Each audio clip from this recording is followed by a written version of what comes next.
Ya, shalom para suami, istri, bapak, dan ibu-ibu yang dikasihi Tuhan.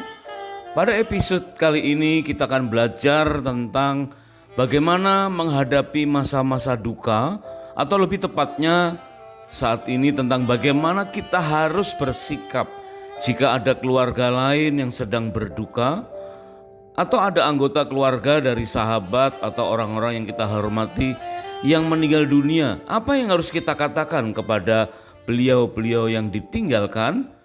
Nah, saatnya kembali kita belajar dari kesalahan, tentu dengan saling rendah hati dan banyak berbincang, berduaan saja bersama pasangan.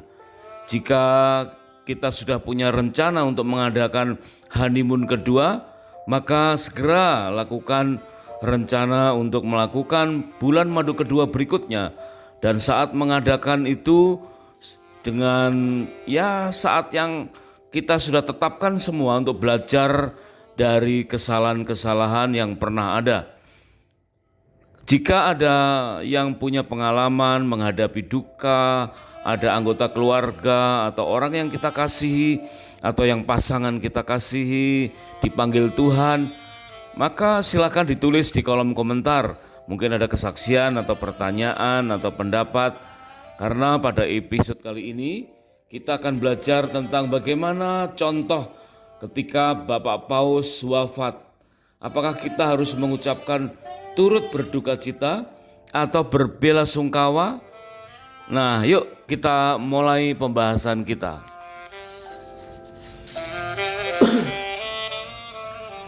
Saat diumumkan berpulangnya Bapak Paus Fransiskus dan sejak penetapan tempat bersemayam serta penetapan waktu pemakaman pada hari Sabtu pagi berikutnya waktu setempat, maka mengalirlah penyampaian doa, juga ucapan-ucapan yang serba mengharukan dari seantero dunia. Banyak pelayat yang datang, baik langsung ke Roma, Italia, maupun ke kedutaan-kedutaan besar di setiap negara. Di Indonesia, mantan Presiden Jokowi diutus oleh Presiden Prabowo untuk melayat ke Roma, bersamaan pula dengan kehadiran para pemimpin dunia yang lain. Yang nampak juga Presiden Trump dari Amerika juga turut hadir. Nah, betapa mengharukan. Bagaimana jika yang berpulang tersebut adalah salah satu dari anggota keluarga kita atau pasangan kita? Apakah orang tua ataukah mertua kita yang meninggal? Bagaimana perasaan kita? Sejatinya kata-kata apa yang kita rindukan untuk kita dengar? Turut berduka cita atau berbelasungkawa? Bagaimana kita dapat memahami perasaan pasangan jika yang berpulang itu adalah salah satu dari anggota keluarga yang sangat berpengaruh bagi dirinya? Tentu semua akan bergantung pada pemahaman kita tentang kematian, apapun penyebutannya. Kematian bisa dianggap sebagai menyelesaikan hidup, atau kematian juga dianggap sebagai melengkapi kehidupan. Ada yang menganggap kematian sebagai menghilangkan kehidupan atau menyempurnakan arti hidup. Apalah pilihan kita? Bagaimana pandangan kita terhadap kematian? Nah, itu bergantung bagaimana kita dapat memahami apa yang sedang terjadi atas keterpisahan antara yang hidup dan yang mati. Sekarang mari kita kembali kepada kita dan pasangan kita. Bagaimana kita dapat memahami perasaan pasangan jika yang berpulang itu adalah salah satu dari orang tua atau salah satu dari anggota keluarga yang sangat berpengaruh bagi dirinya, sedangkan kita diamanatkan untuk saling menyukakan hati dengan pasangan. Itu tentu kita ingat tertulis dalam kitab Ulangan pasal yang ke-24 ayat yang kelima. Secara khusus berlatih sejak awal pernikahan selama 1 tahun lamanya. Berarti ini bukan hanya sekedar berbicara soal honeymoon, bukan berbicara sekedar bulan madu, tetapi apa yang harus menjadi fokus dalam pernikahan kita, yaitu saling menyenangkan, saling menyukakan hati, saling memahami perasaan. Bagaimana kita dapat memahami lebih dalam dan mengalami manfaat yang lebih maksimal dari bukan sekedar bulan madu saja, tetapi ada hal-hal yang perlu kita pahami ketika kita mengadakan honeymoon yang kedua. Masa honeymoon yang spesial dengan hati yang terbuka untuk berkesempatan menguliti kelemahan-kelemahan yang ada dalam rumah tangga, kelalaian pola bergereja sebagai keluarga secara rohani, dan menegur kesalahan di dunia kerja. Benar-benar sarana untuk melakukan introspeksi selama 1 tahun lamanya. Itu artinya kita diberi kesempatan yang sangat luas untuk belajar dari kesalahan. Betapa pentingnya kita saling mengelola perasaan dengan pasangan. Dari sekian banyak pasangan yang menikah dalam berbagai usia, berbagai profesi, ada beberapa yang mempunyai dilema dalam kehidupan mereka, baik dalam berumah tangga menghadapi perbedaan satu dengan yang lain, dalam pekerjaan menghadapi persahabatan dengan rekan-rekan atau kolega dalam bekerja, dan dalam dunia pelayanan secara rohani. Tentu sebelum menikah, suami istri masing-masing tidak mempermasalahkan jenis pekerjaan, jenis pilihan pelayanan, apapun juga. Boleh jadi waktu itu mereka sedang dimabuk asmara dengan rasa cinta yang melambung tinggi, melupakan pentingnya mendarat di suatu saat.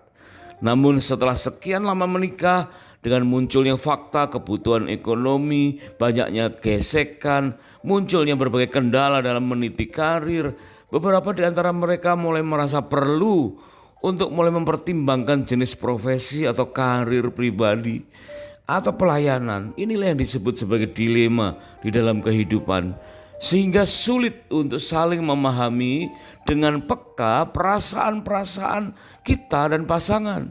Terlebih ketika ada anggota keluarga yang dipanggil Tuhan terlebih dahulu, maka banyak dari pasangan yang justru timbul gesekan yang tidak perlu.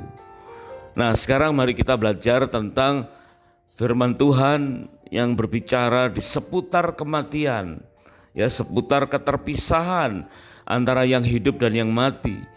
Sebagaimana tercantum di dalam Mazmur pasal yang ke-90 ayat yang ke-10, firman Tuhan berkata, masa hidup kami 70 tahun, dan jika kami kuat 80 tahun, dan kebanggaannya adalah kesukaran dan penderitaan, sebab berlalunya buru-buru dan kami melayang lenyap. Nah, itulah yang dikatakan pemazmur di dalam Mazmur 90 ayat yang ke-10, bahwa manusia hidup ada batasnya. Suatu saat pasti akan meninggal dunia, kecuali memang jika Tuhan Yesus datang segera, kita tanpa meninggal dunia langsung di rapture atau diangkat ke awan-awan yang permai berjumpa dengan Tuhan. Tetapi saat ini masih berlaku hukum seperti ini. Dikatakan masa hidup manusia rata-rata 70 tahun, dan jika kuat 80 tahun. Itu pun kebanggaannya adalah kesukaran dan penderitaan. Coba kita hitung saja 70 tahun itu jika dikalikan 365 hari dalam 1 tahun, maka sama dengan 25 hari 550 hari. 25.550 hari. Ya, enggak sampai 30.000 hari. Dan jika dikalikan 24 jam, maka 60 menit dan dikalikan 60 detik, maka 70 tahun itu hasilnya sebesar 2.207.520.000. Berapa itu? Ya, 2.207.520.000 detik. Hanya sekitar 2 miliar lebih. Dan itu pun jika lebih dari 70 tahun, jika kuat, kebanggaannya adalah kesukaran dan penderitaan. Berarti memang hidup itu serba terbatas, ya. Serba terbatas baik soal waktu, kekuatan maupun apapun juga. Kemudian ayat berikutnya dalam 2 Korintus pasal yang ke-5, ayat yang pertama sampai dengan ayat yang ke-4. Firman Tuhan berkata, karena kami tahu bahwa jika kemah tempat kediaman kita di bumi ini dibongkar, Allah telah menyediakan suatu tempat kediaman di sorga bagi kita. Suatu tempat kediaman yang kekal, yang tidak dibuat oleh tangan manusia. Nah, dari ayat 1 ini kita bisa belajar bahwa tubuh kita, hidup kita itu bagaikan suatu kemah yang sederhana. Ya, suatu kemah kediaman yang suatu saat bisa dibongkar kapan saja. Tetapi berbahagialah bahwa Tuhan menyediakan suatu tempat kediaman di sorga. Suatu tempat kediaman yang kekal, yang tidak dibuat oleh tangan manusia. Ayat yang kedua berkata, selama kita di dalam kemah ini, yaitu kemah yang sederhana ini, kita mengeluh karena kita rindu mengenakan tempat kediaman sorgawi di atas tempat kediaman kita yang sekarang ini. Sebab selama masih diam di dalam kemah ini, kita mengeluh oleh beratnya tekanan. Karena kita mau mengenakan pakaian yang baru itu tanpa menanggalkan yang lama, supaya yang fana itu ditelan oleh hidup. Dan ini menggambarkan bahwa betapa kita sering berduka cita justru pada saat kita masih memakai kemah yang sederhana. Kita menanti-nantikan tempat kediaman yang kekal di sorga. Kemudian dalam Ibrani pasal 8 ayat 1 firman Tuhan berkata, inti segala yang kita bicarakan itu ialah kita mempunyai imam besar yang sedemikian, yang duduk di sebelah kanan tahta, yang maha besar di sorga. Ayat yang kedua, dan yang melayani ibadah di tempat kudus, yaitu di dalam kemah sejati yang didirikan oleh Tuhan dan bukan oleh manusia. Inilah yang kita ingin atau yang kita rindukan, yaitu tinggal di kemah yang sejati, bukan kemah yang sederhana, kemah yang rapuh, kemah yang sementara sifatnya.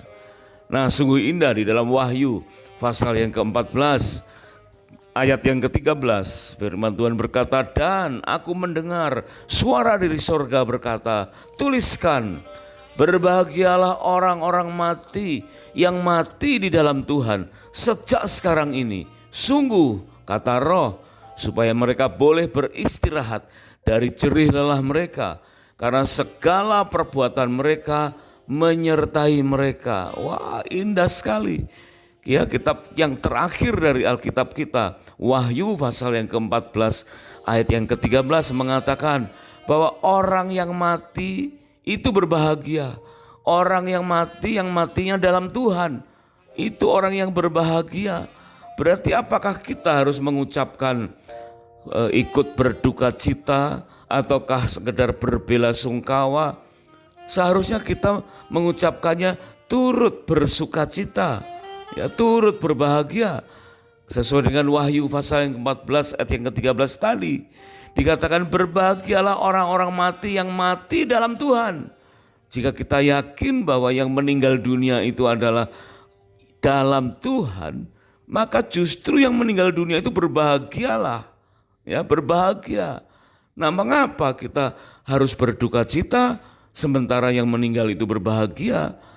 Ya, mungkin ada banyak faktor lain di luar unsur kematian.